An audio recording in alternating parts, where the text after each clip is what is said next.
ఏలికలు భూజనులు అందరూ సువార్తను ద్వేషించే వాళ్ళందరూ ఏకమైనారు.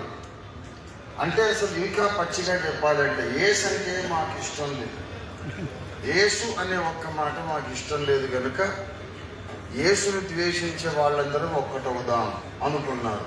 వాళ్ళలో వాళ్ళకు బోర్డు డిఫరెన్సెస్ ఉంటాయి, సిద్ధాంత భేదాలు ఉంటాయి, ఎన్నెన్నో భేదాలు ఉంటాయి. కానీ యేసుని వ్యతిరేకించాలి, సువార్తను అణగదొక్కాలంటే అందరూ ఒక్కటయ్యారు.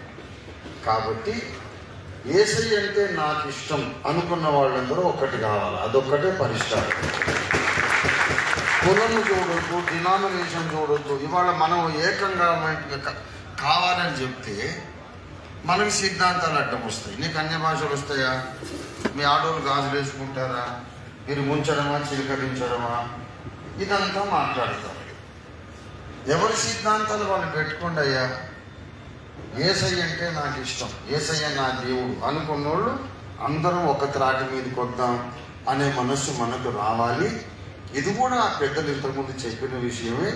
ఆ దిశలో మనం క్రైస్తవ డినామినేషన్ అందరినీ 1,00,000 మందిని పోగు చేసి పర్యటనలో మనం పెద్ద మీటింగ్ పెట్టి కేంద్ర మంత్రులను అన్ని పార్టీల ప్రతినిధులను పిలిచి వేదిక మీద మా ఓట్లు మీకు కావాలన్నా వద్దా, ఈ అన్యాయాన్ని అర్జెంటుగా అరికడతారా లేదా అని నిలదీసి అడిగి ఒక హామీ తీసుకొని ఇదే హామీని లోక్సభలో మనం రీసౌండ్ చేయించాలి. కొంచెం మనం అగ్రెసివ్గా వెళ్ళాలి. అగ్రెసివ్గా వెళ్తే తప్ప రోడ్లు ఎక్కాలి. అన్నగారు చెప్పారు, రోడ్లు ఎక్కాల్సిందే. ప్రార్థన ఎట్లాగో చేస్తూనే ఉన్నాం. ఏమంటే స్వస్థత కూటాలు, ఆ కూటాలు, ఈ కూటాలు అంటే లక్షల మంది జనం వస్తారు. ఈ హక్కుల కొరకు 1,00,000 మంది ఎందుకు రారండి? రావాలి.